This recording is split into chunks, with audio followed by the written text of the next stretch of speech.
Bharti news, सीधा, सटीक और निष्पक्ष। 1 सितंबर 1965 की रात थी। घड़ी की सुइयां 11:45 पर थम गई। तत्कालीन पीएम लाल बहादुर शास्त्री अपने कमरे में चहलकदमी करते हुए बुदबुदा रहे थे कि अब तो कुछ करना ही होगा। शास्त्री जी के उस वक्त के सचिव रहे सीपी श्रीवास्तव ने अपनी किताब में a life of truth in politics में वो लिखते हैं कि शास्त्री इस तरह तेज चलते हुए तभी बुदबुदाते थे जब उन्हें कोई बड़ा फैसला लेना होता था। अगले ही दिन यानी 2 और 3 सितंबर को प्रधानमंत्री शास्त्री ने मंत्रिमंडल की बैठक बुलाई और पाकिस्तान पर हमला करने की योजना को मंजूरी दे दी।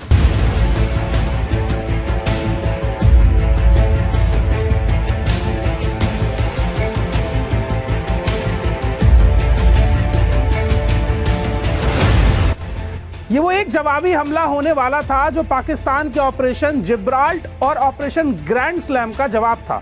लेकिन इस समय दिक्कत ये थी कि भारत के पास पाकिस्तान के मुकाबले टैंकों की संख्या कम थी।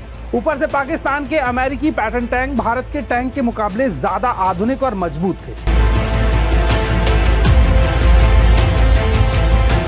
भारत के पास सेकेंड वर्ल्ड वॉर के जमाने के ब्रिटिश टैंक थे जिनकी हालत खस्ता थी, लेकिन भारत इन खस्ता टैंक के दम पर लाहौर तक पहुंच गया। आपने सोशल मीडिया पर यह तस्वीर अक्सर देखी होगी। अब आज जब दोनों देश युद्ध की कगार पर खड़े हैं, तब ये जानना बहुत आवश्यक होगा कि पिछले युद्ध कैसे लड़े गए, क्या नीतियां अपनाई गईं, युद्ध कैसे शुरू हुआ था, क्यों शुरू हुआ था, कारण क्या थे। आज के इस एपिसोड में बात करेंगे इसी इतिहास के बारे में। नमस्कार, मेरा नाम राघव है और आप भारती न्यूज देख रहे हैं। Long standing border disputes, communal tensions and conflict of the question of Kashmir flared up in 1965 into a full-scale war between India and Pakistan. Official Pakistani claims say that nearly 200 Indian tanks have been damaged or destroyed in this armour and artillery clash in the Sialkot region. Tanks said to be engaged include British Centurions and Churchills, American Pattons as well as Shermans, and French AMXs.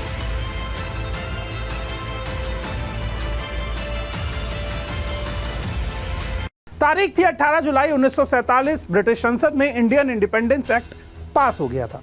देश को 2 हिस्सों में बांटा गया, भारत और पाकिस्तान।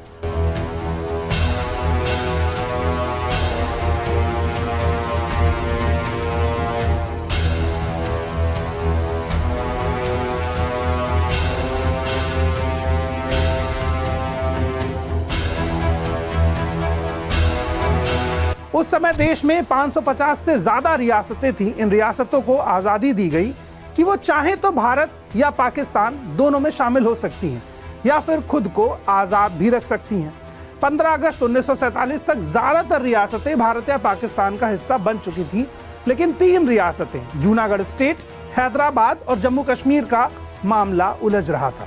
जूनागढ़ और हैदराबाद में ज्यादातर लोग हिंदू थे, लेकिन वहां का शासक मुस्लिम था।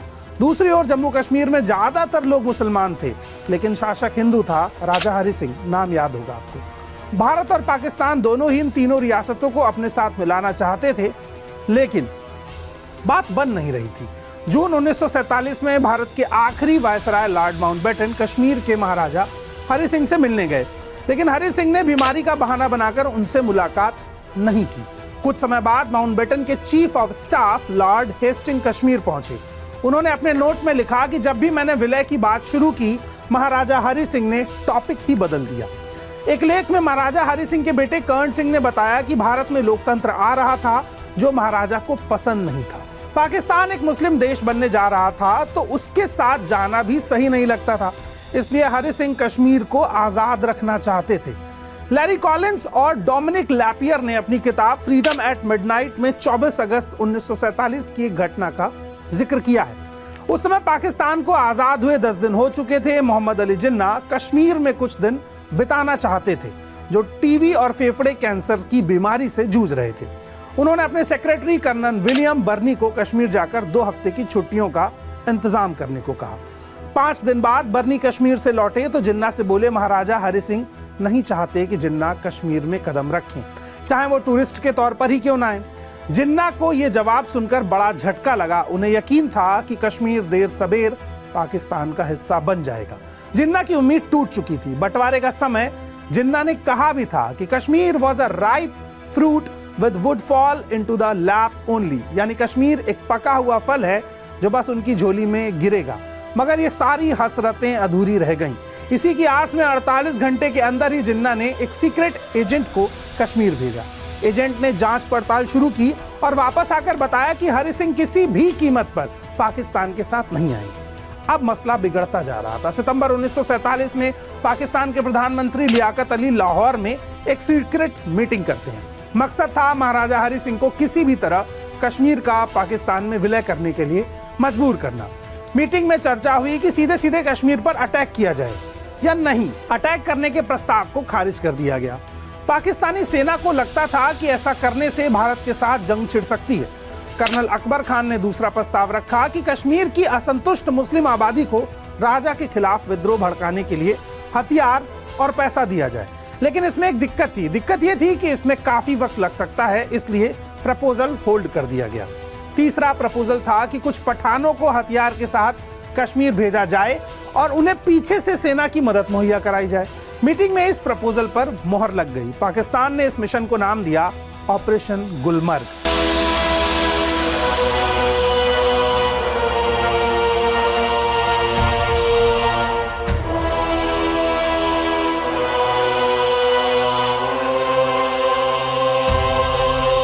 अक्टूबर 1947 पाकिस्तानी कबीलाइयों ने जम्मू कश्मीर पर धावा बोल दिया।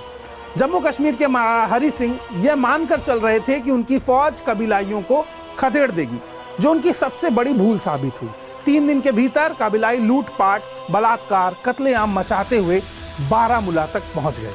अगर आप कश्मीर की डेमोग्राफी को जानते हैं तो आप ये समझेंगे कि बारामूला एक सेंटर है। महुरा पावर स्टेशन को डायनामाइट से ब्लास्ट करके उड़ा दिया गया। पूरे कश्मीर में अंधेरा छा गया। महाराज के महल में जल रहे हजारों बल्ब बुझ गए।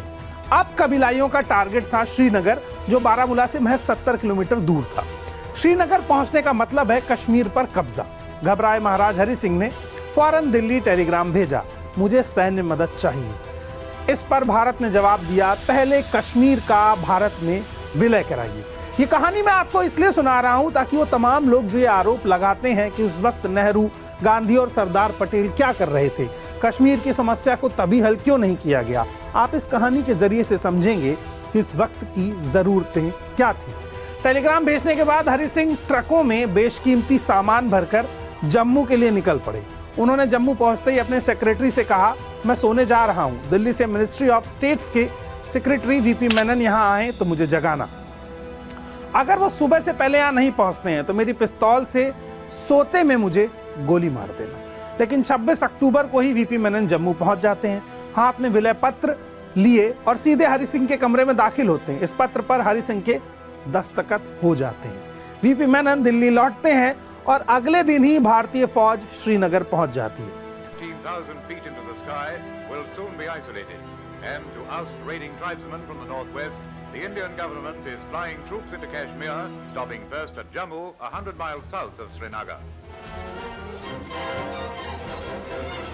ये वो ब्रिलियंट मूव था जो उस दौर में सरदार पटेल और नेहरू की म्यूचुअल अंडरस्टैंडिंग से लिया गया था। कश्मीर को किसी दबाव के जरिए भारत में शामिल नहीं कराया जा सकता था, पर पाकिस्तान की एक गलती जो हिंदुस्तान के लिए बेहतर साबित हुई। भारतीय सेना 1 महीने के भीतर बारामूला, उरी, बड़गांव सहित कश्मीर के बड़े हिस्से से कबीलाइयों को खदेड़ देती है। लेकिन लॉर्ड माउंटबेटन की सलाह पर 1 जनवरी 1948 को प्रधानमंत्री जवाहरलाल नेहरू इस मुद्दे को यूएन लेकर जाते हैं। यूएन तत्कालीन प्रभाव से जिस देश की सेना जहां थी उसे वहीं रुकने का आदेश दे देते हैं। जंग के 1 साल 2 महीने और 5 दिन बाद यानी 31 दिसंबर 1948 को यूएन अपना आखिरी फैसला सुनाता है और जनमत संग्रह का सुझाव देता है। लेकिन जनमत संग्रह की शर्त रखी कि पहले दोनों देशें अपनी सेनाएं पीछे पीछे हटाएं, फिर जनमत संग्रह होगा। जनमत संग्रह होता है कि उस देश की जनता तय करेगी कि उसे किसके साथ रहना है। पाकिस्तान ने अपनी सेना को पीछे हटाने से इनकार कर दिया, जिसके जवाब में भारत सरकार ने भी कहा कि जब तक पाकिस्तान अपनी सेना को, कबीलाई लड़ाकों को पीछे नहीं हटाएगा तब तक भारत भी पीछे नहीं हटेगा। युद्ध तो समाप्त हो चुका था, लेकिन कश्मीर का मुद्दा वहीं अटका हुआ था। पाकिस्तान जो पूरे कश्मीर को हथियाने के चक्कर में था, अब उसके पास कश्मीर का 30% हिस्सा पहुंच चुका था। इस युद्ध में हार के बाद अब पाकिस्तान दोबारा ऐसे मौके की तलाश करने लगा जहां वो दोबारा कश्मीर पर हमला बोल सके और 30% हिस्से में कुछ इजाफा कर चुके। लगभग एक दशक बीत जाने के बाद ऐसा मौका एक बार फिर आया। अक्टूबर 1962 की बात है। चीन ने भारत के एक्साई चीन इलाके में कुछ इलीगल डेवलपमेंट करनी शुरू कर दी। भारत ने इसका विरोध किया तो दोनों देशों के बीच युद्ध छिड़ गया।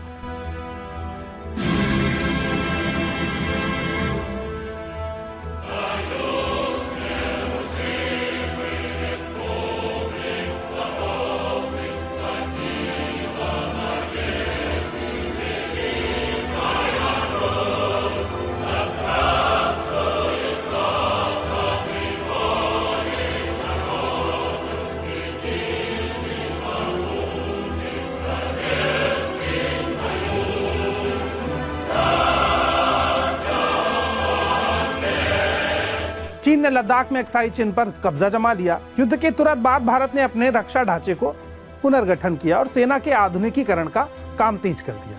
प्रधानमंत्री नेहरू ने जनरल चौधरी नए सेना प्रमुख नियुक्त किए और सैन्य खर्च बढ़ा दिया।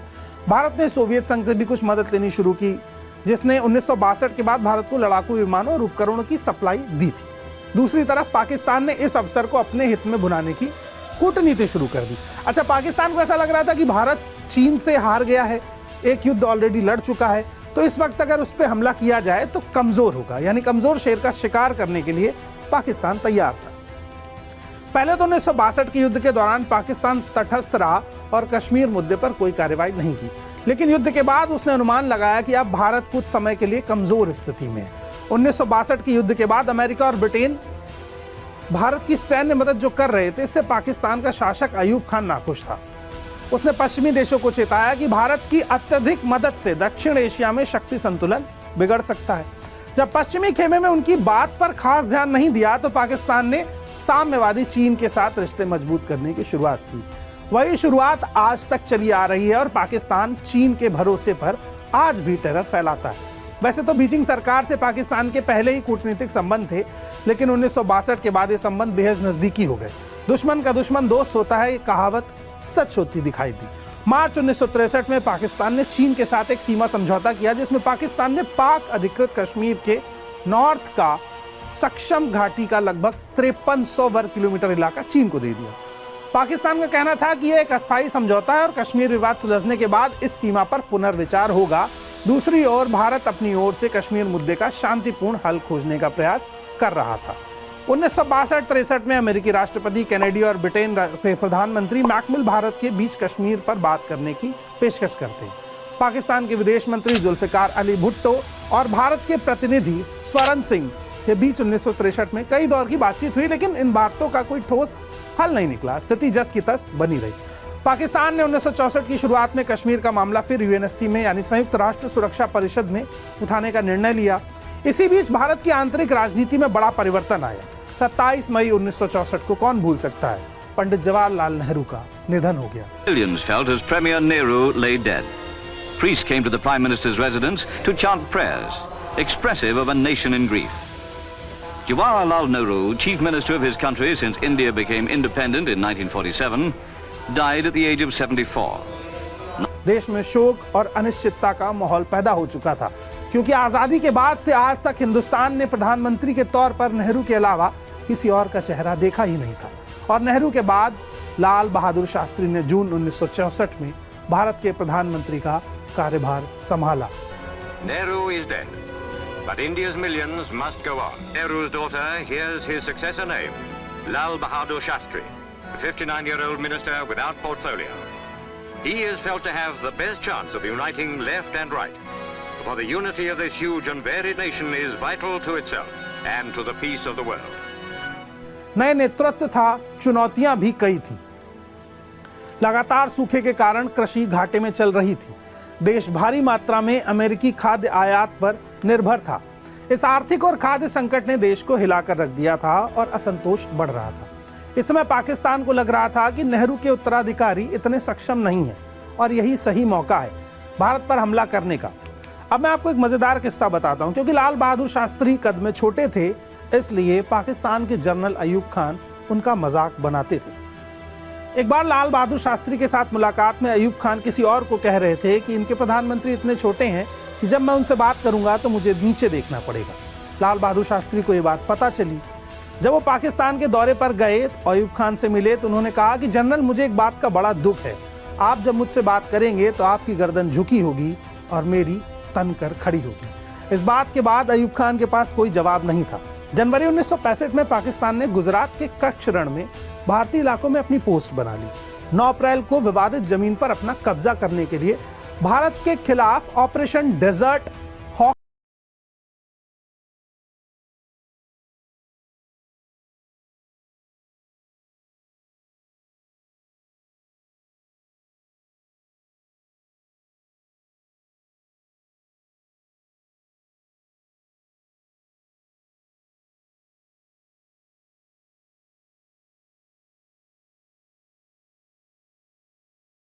फिल्म देखी हो जिसके भीतर आपने इस तरीके के सीन देखे होंगे, लेकिन भारतीय पुलिस और सीआरपीएफ के जवानों ने हमले को नाकाम कर दिया। यही कहानी आपको बॉर्डर फिल्म में दिखाई गई।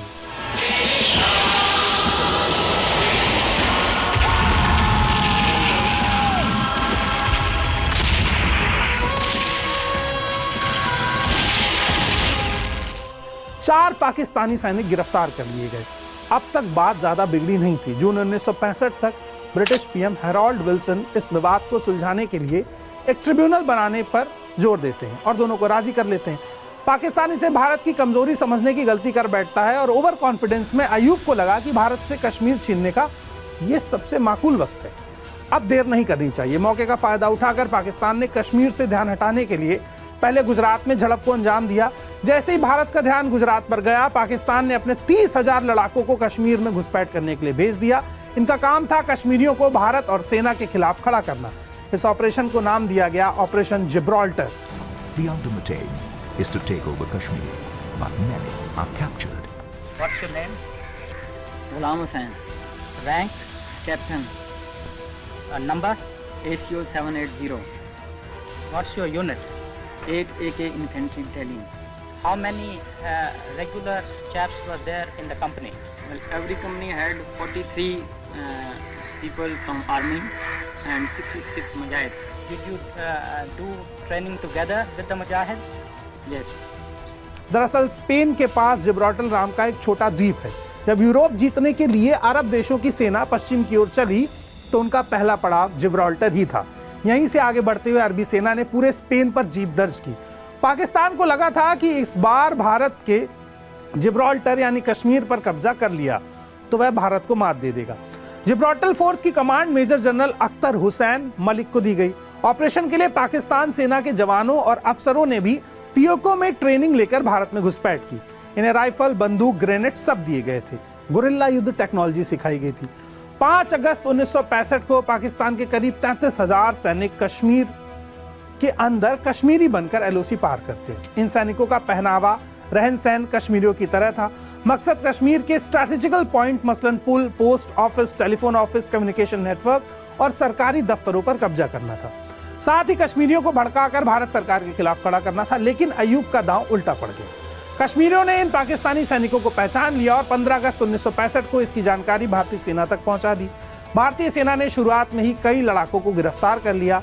स्पेशल कमांडोज ने इन लड़ाकों को पकड़ने या मारने की जिम्मेदारी ली। घुसपैठ के लिए पाकिस्तानी सबसे ज्यादा हाजी पीर दर्रे का इस्तेमाल करते थे। 1949 के बाद से ही इस पर पाकिस्तान का कब्जा था। हाजी पीर दर्रे पर कब्जा करने के लिए भारत की 3 बटालियन जिम्मेदार थी। बटालियन 1 पैराको दर्रे के पश्चिमी हिस्से की पाकिस्तानी पोस्ट संक, सार, लैड वाली गली पर कब्जा करना था। बटालियन 19 पंजाब को पास के पूर्व बेडोरी पर कब्जा करना था। बटालियन 4 राजपूत बेडोरी होते हुए हाजी पीर के पास कब्जा करने वाली थी। 25-26 अगस्त की रात को एक पैरा ने अपना अभियान शुरू किया, तभी बारिश शुरू हो गई। कश्मीर की ठंड में बारिश में पूरी तरह से भीगने के बाद भी सैनिक चढ़ाई जारी रखते हैं। उजाला होते ही पाकिस्तान ने चढ़ाई करके भारतीय सैनिकों को देख लिया। पाक सेना ने मशीन गन से फायरिंग शुरू कर दी। अब भारतीय सेना को पीछे हटना पड़ा। अगले दिन सुबह एक पैरा दूसरी यूनिट से छोटी छोटी टुकड़ियों में चढ़ाई शुरू करती है। सुबह होने तक संक पोस्ट पर कब्जा कर लिया जाता है।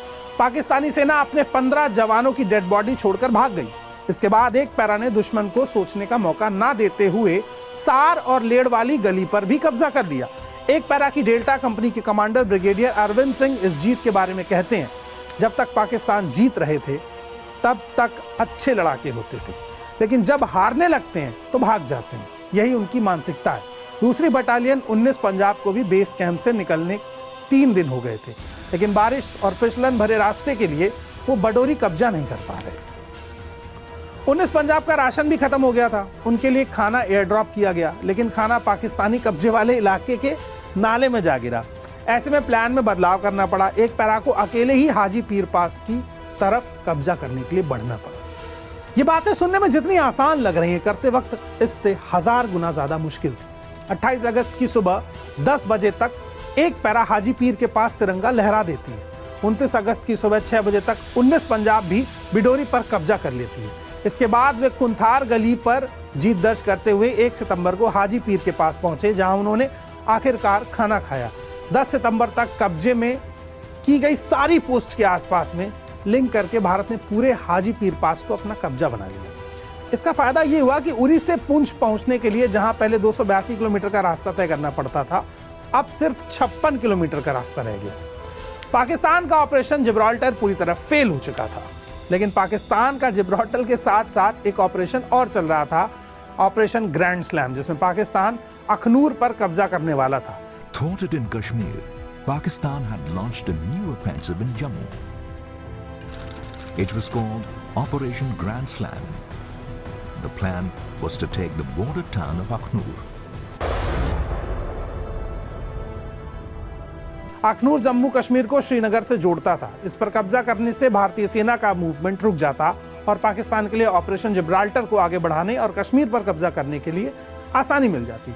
पाकिस्तानी जनरल अख्तर हुसैन मलिक, जिसके पास जिब्राल्टर की कमान थी, 11 सितंबर को सुबह 5 बजे पाकिस्तानी सेना छब सेक्टर पर कब्जा करती है। तवी नदी के पास पहुंच जाती है। यहां से अखनूर ज्यादा दूर नहीं था। भारत की सेना इस अचानक हुए हमले के लिए तैयार नहीं थी। भारत की थल सेना प्रमुख और एयरफोर्स चीफ आनंद फानन में रक्षा मंत्री यशवंत राव चौहान के पास पहुंचे। वहां डिफेंस सेक्रेटरी पहले से मौजूद थे। उन्होंने बताया कि युद्ध शुरू हो चुका है, हमारी सेना जम्मू में है और उसे बॉर्डर तक ले जाने में वक्त लगेगा। दोनों ने एयर ऑपरेशन का सुझाव दिया। इसके बाद प्रधानमंत्री शास्त्री पहुंचे, लेकिन उस वक्त पार्लियामेंट में थे प्रधानमंत्री, तो चौहान उनसे मिल नहीं पाए। वो फौरन लौटे और एयरफोर्स चीफ अर्जन सिंह को बोले, मैं एयरफोर्स को छब सेक्टर में अटैक का आदेश देता हूँ। रक्षा सचिव PVR राव ने मौखिक आदेश को रिकॉर्ड किया।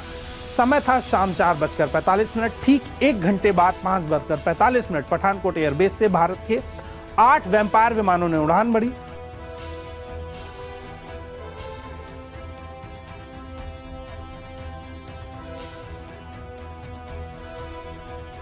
फारूक नजीम बाजवा की किताब from Kutch to Tashkent the Indo Pak war of 1965 के मुताबिक अंधेरा होने तक एयरफोर्स ने 13 पाकिस्तानी टैंक और 30 से 50 गाड़ियां नष्ट कर दी।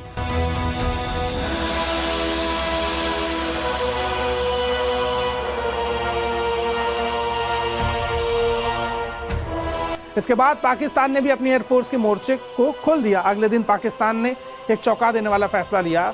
शुरुआती सफलता के बावजूद पाकिस्तान के जनरल मलिक को कमांड से हटाकर याया खान को ऑपरेशन ग्रैंड स्लैम का कमांडर बना दिया गया। यह फैसला लेने के बाद पाकिस्तान ने करीब 24 घंटे बर्बाद कर दिए, जिसका फायदा भारत को मिला। तीसरे दिन पाकिस्तान ने फिर अटैक शुरू किया, लेकिन इस बार भारतीय सेना मजबूती और अखनूर की रक्षा कर रही थी। पाकिस्तान के हमले सफल नहीं हो रहे थे। भारत भी इस मोर्चे पर अटैक करने की स्थिति में नहीं था, लेकिन प्रधानमंत्री लाल बहादुर शास्त्री के मन में कुछ और ही चल रहा था। 1 सितंबर की रात करीब 11:45 पर शास्त्री जी ने फैसला किया कि अब भारत पाकिस्तान पर हमला करेगा।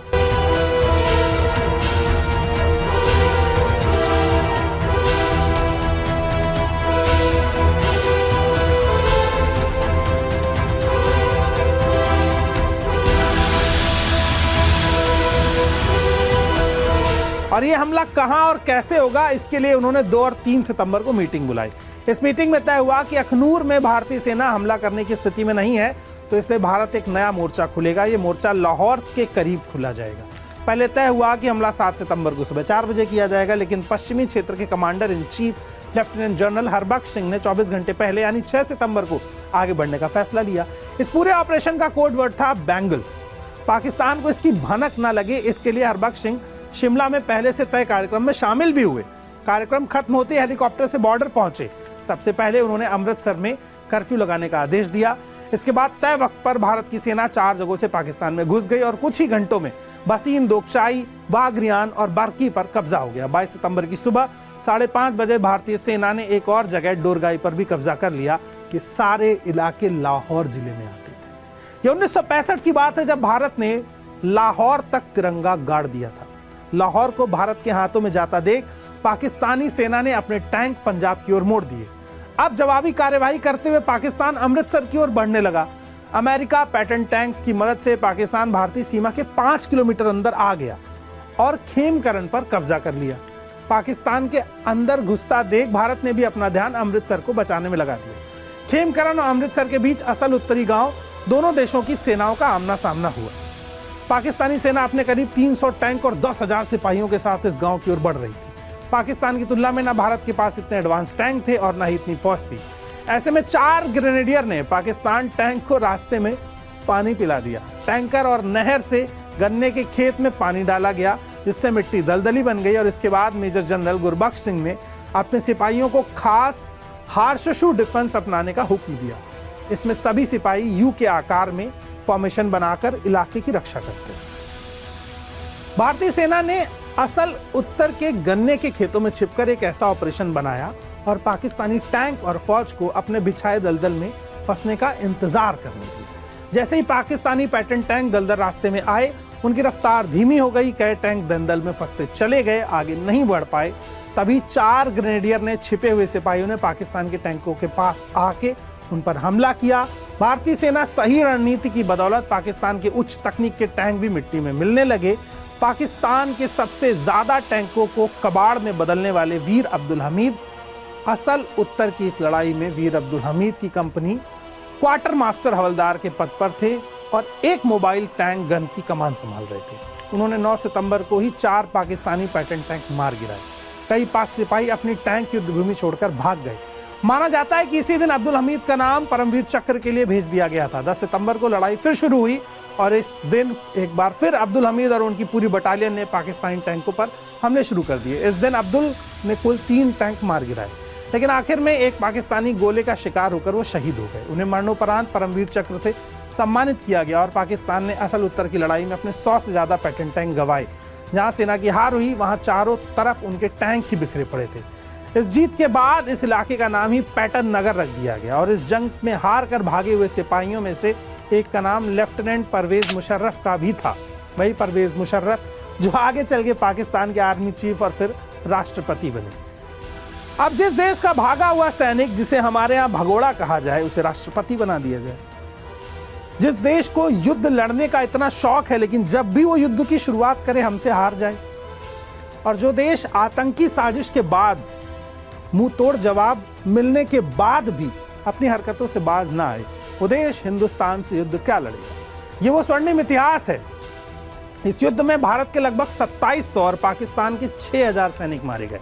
इसके बाद पाकिस्तान युद्ध से पीछे हट गया। यूएन के हस्तक्षेप और बढ़ते इंटरनेशनल प्रेशर को चलते देख भारत ने भी सीज फायर मान लिया।